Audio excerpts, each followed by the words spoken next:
Hey everyone, welcome back to the channel. It is 6 in the morning and I'm here witnessing a majestic sunrise with a panoramic view of Mount Everest and Mount Kanchenjunga together. And if you haven't understood already, I am in the beautiful city of Darjeeling. Darjeeling is a town in India's state of Bengal in the Himalayan foothills. It is famed for the distinctive black tea grown on plantations that dot its surrounding slopes. Its backdrop is Mount Kanchenjunga, which is among the world's highest peaks. Once a summer resort for the British Raj elite, Darjeeling remains the terminus of the narrow gauge Himalayan Railway, or popularly known as the toy train. We combine Darjeeling along with our Sikkim itinerary as Darjeeling is easily accessible from Pelling by road. We only had a couple of days in Darjeeling and we stayed here at the White Yak Hotel. This hotel is located near Mall Road and that is probably the best area to stay in Darjeeling. I personally loved the hotel for its facilities and the service. The only disadvantage was that it is located on top of a hill, so our vehicle could not go up and we had to walk. But the staff of the hotel were very helpful and they helped carry our luggage from down till the hotel. A must do activity while you are in Darjeeling is to witness a majestic sunrise in Tiger Hills, Darjeeling. Though sunrise is around 6 a.m., you'll see people going there around 4 a.m., 5 a.m., and the place gets really crowded. You will also see a lot of people selling tea, breakfast. So you literally wake up, brush your teeth, and go and wait here in line for the sunrise. So make sure you arrive Darjeeling at least by night so you can spend a good night's sleep and then wake up and come for the sunrise. I am so not a morning person and I myself haven't witnessed many sunrises in my life. But watching sunrise at Tiger Hills is a once in a lifetime kind of an experience.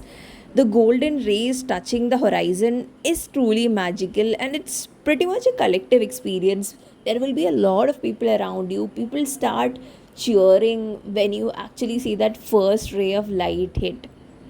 A permit is required to visit Tiger Hills as there is a restriction in the number of vehicles that can come here.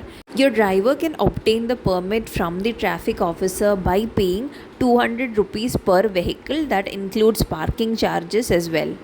We had booked a package for Sikkim and Darjeeling, so this activity was covered in our package. There are three observatory levels: ground, sitting, and standing, and you have to pay another 20 to 40 rupees depending on the level you're on. After witnessing the sunrise, you can either go back to the hotel, rest, and come back, or if you don't have time like us, you can cover some of the attractions on the way.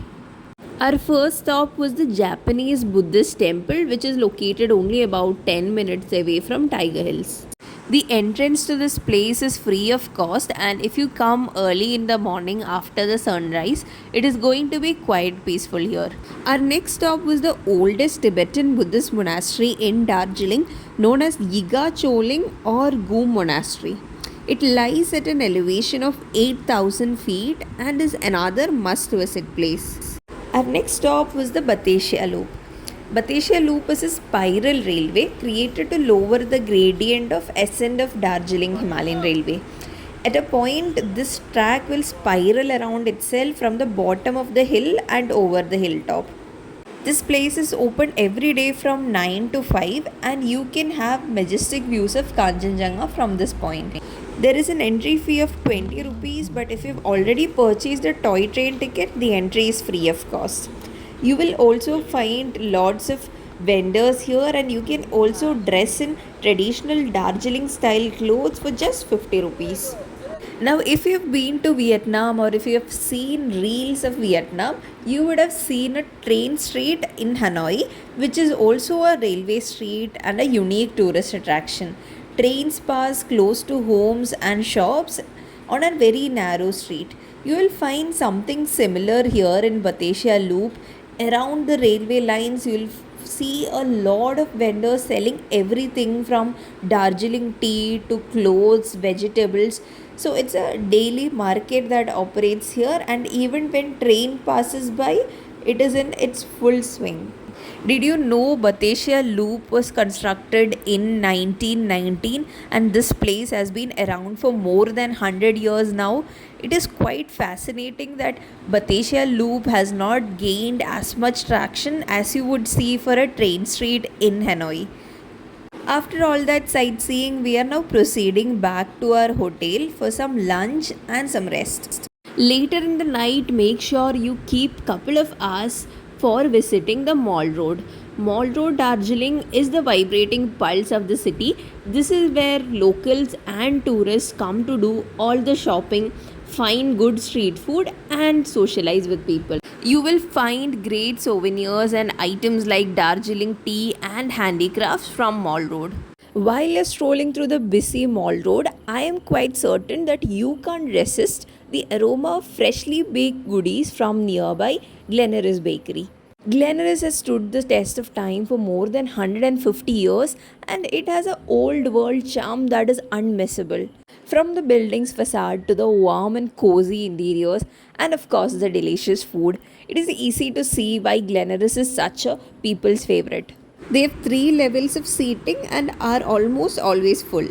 While you're here, don't forget to indulge in some of their specialities like key lime pie and hot chocolate.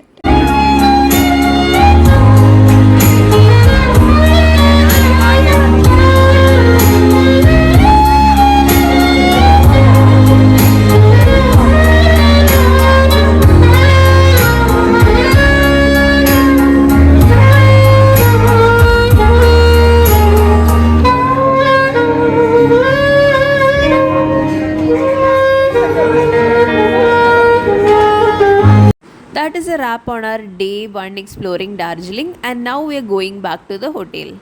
Our day 2 was rather relaxed because it's been almost 8 days since we are traveling now, so we wanted to do some relaxed activities today.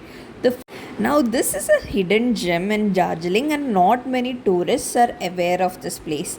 This is a hilltop where you can enjoy serene views of Kanchenjunga without much tourists. So we came to know about this place with the help of our driver, and this is a place where you'll hardly see any tourists. There are mostly local people out here. So if you're looking for some peace and quiet and don't want too many tourists in the backdrop of your pictures, I would say this is an ideal spot.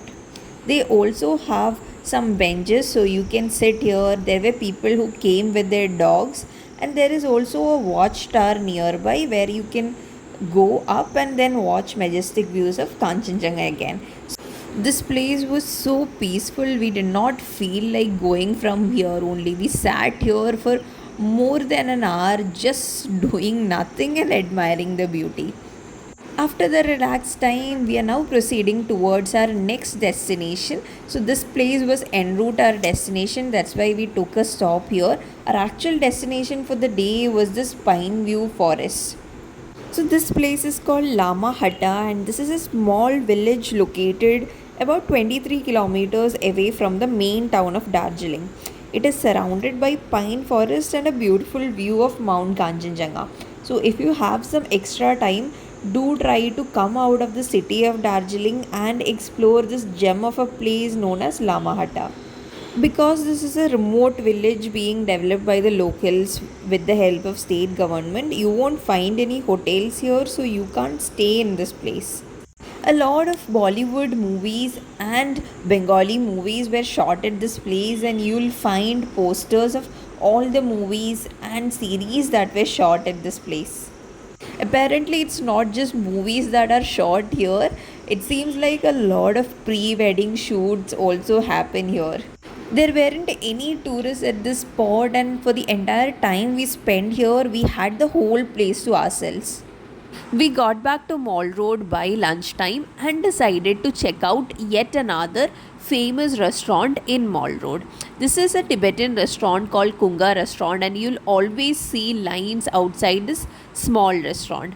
I would say it is actually worth the hype and you should try this. So that's a wrap on our 2 days in Darjeeling and an overall 9 days covering Sikkim and Darjeeling. I've uploaded all videos of Sikkim on my channel, so do check that out. If you've enjoyed this video, do drop a like, comment, and like always, don't forget to subscribe to Mrs. Explorer for more travel content. Until then, bye.